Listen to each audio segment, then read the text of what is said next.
kayalar koynunda uca, bulutlar başına taç olur gece.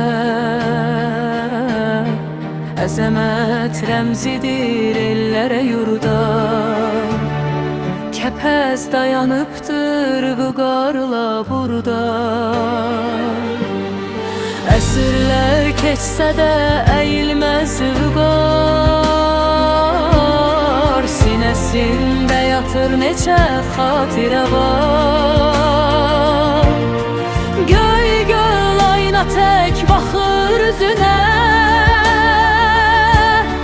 dağların şahıdır elin gözündə.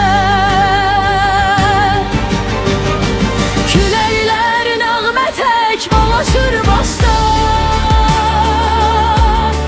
qartallar süzülür göylərdə qoşa. Daşında tarix var, iz var, nəfəs var, kəpəzin ruhunda bir Azərbaycan var. Səhərlər güləşi ilk salamlayar, akşam ulduzlarla sirrini paylaşar.